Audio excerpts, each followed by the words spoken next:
So that was Orleans.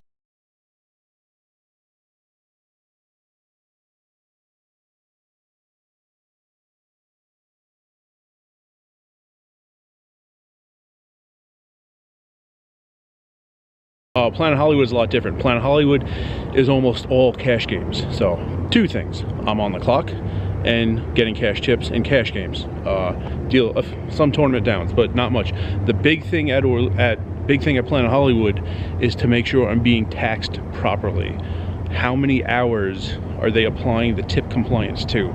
That's the main thing to check.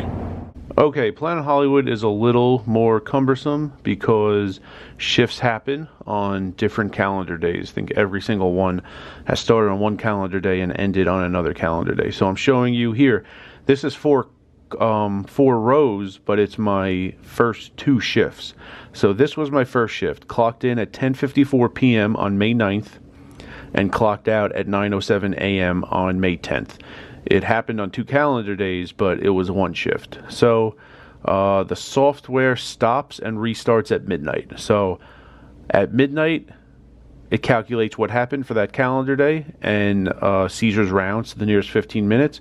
So May 9th, I was on the clock from 10:54 p.m. to midnight. That's an hour, 6 minutes. That rounds to the nearest 15, which is 1 hour.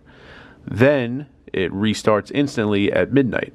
On May 10th, I was clocked in at midnight still, and then I clocked out at 9:07 a.m. So that's 9 hours, 7 minutes.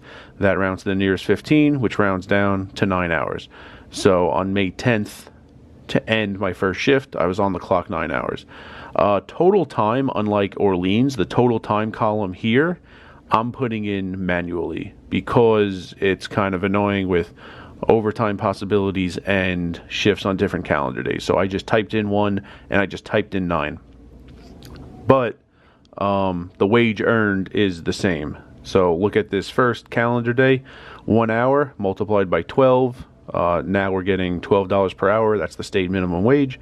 So I just calculated it on my own and just typed in 12. It's not a formula. And then here, this is why I'm typing these things in manually. These 9 hours on May 10th, 7 of them were regular pay. That got me to 8 total for the shift. And then the final 2, I was on daily overtime. So the formula, which I just did in a calculator, it's not a formula in Excel. For 7 hours multiplied by 12, I was getting my regular pay. Then the final 2 hours multiplied by 12, and then multiply that by 1.5, the 50% increase we get for overtime pay. So this I just did in a calculator and got 120, and then just typed the 120 into the column called wage earned. Again, it's in green because it's dollars. Same thing with tournaments as happened in Orleans. As I'm going, it's just an estimate. I'm keeping track of the downs, which is correct, and that won't change. I don't know what we're getting paid per down until I get the check. So there was one paycheck where I knew how many downs I had, but it wasn't until I saw the pay stub that I saw I got paid $229.20 for tournaments for the entire pay period. I divided it by 18. I knew I had 18 downs. That I can check. I know as I'm dealing each shift how many tournament downs I dealt, and we have a toke log that keeps track of each dealer, each day, how many tournament downs were dealt. So I knew I dealt 18. I checked the toke log. The toke log was correct. It had 18 downs for me for that pay period. Then when I saw the pay stub, I took the $229.20, which was the lump sum I got for dealing tournament downs during that pay period, divided by the 18.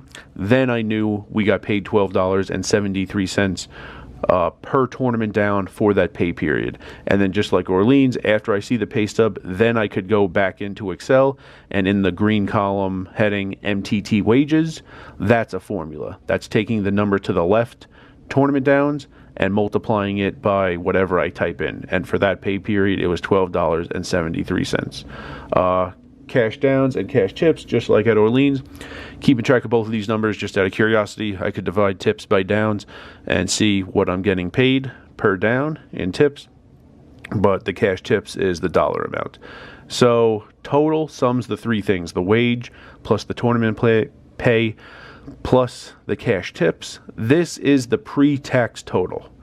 So it's different than Orleans. Or at Orleans, I'm hired to deal tournaments. Planet Hollywood is almost all cash. So this is the pre-tax total, and I know what this number is.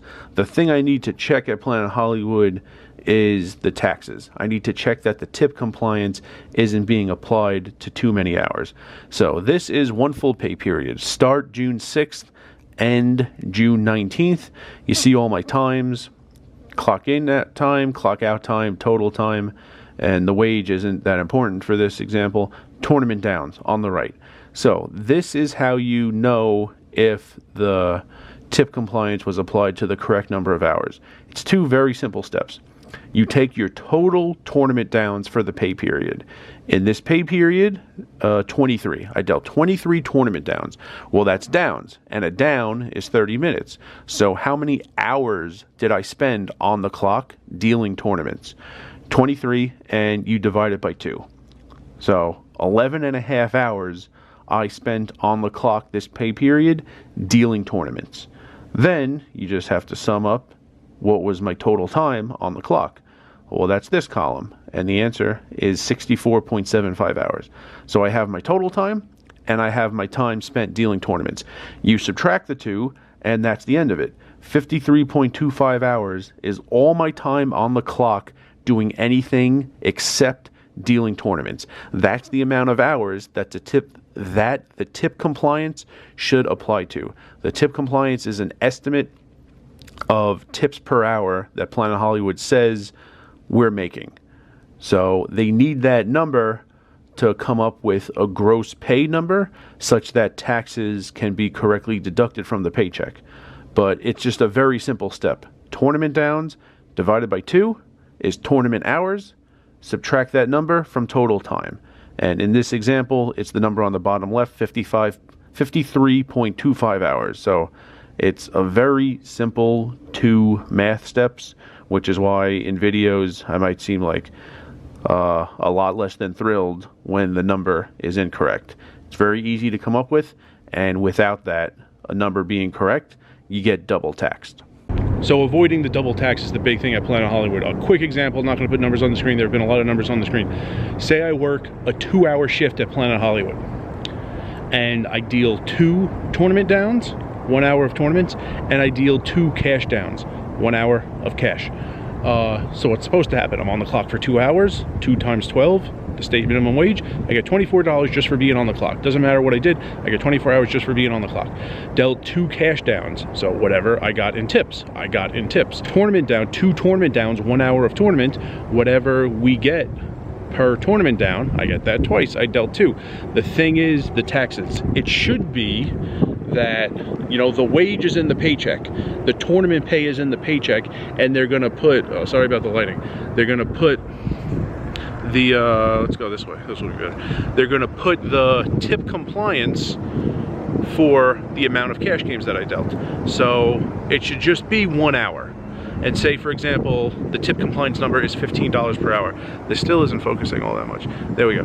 The tip compliance should be $15 per hour. So for this hypothetical that I just gave you, this example, they should add $15 for my gross pay for this day, and then deduct federal taxes, etc. accordingly. $15 because it was 1 hour. I was on the clock too. One was dealing tournaments, one was dealing cash. So that 1 hour on the clock, not dealing tournaments, that's all the tip compliance should apply to. If sometimes they just apply it to everything, and it's applied to both hours. So it should have been applied to one, I was dealing cash. It shouldn't be applied to the one I was dealing tournaments, because if they apply it to your tournament time also, then you're getting taxed because your tournament pay is in your check. No paper money, no physical money was involved. It was just a number in your paycheck and then direct deposited into your bank account. They know that number, they're taxing it. If they apply the tip compliance amount to that tournament time also, then they're saying, oh, you got tips while you were dealing tournaments and we're taxing that also. That's not how it works. In that case, you would be double taxed. More money would be in your gross pay than it should be. More money would be withheld for your taxes than should be. Tips during tournaments are not a thing to an individual dealer. Usually what happens is just when the tournament ends, the winner, the top 2, the top 3 people leave a cash tip.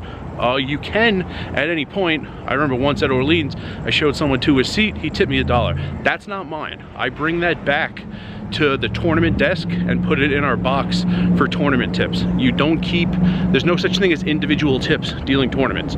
So when they apply the tip compliance to your tournament hours, you're getting double taxed for it. So that's the main thing to check at Planet Hollywood. Hope you followed the examples, and hope you do this wherever you work. You should know what you're gonna get in your check before you get the check. I've had coworkers at both places ask me questions about their paychecks. Like, they should be, I don't know why they would be telling me, but like, they should know, or like be telling me, or like have this information and just be aware of it. Like, to ask me a question about your paycheck is odd, and like they should know. You're not gonna be aware of the mistakes if or when they happen if you don't like know everything that's going on in your pay stub. And remember, rice is a spoon food.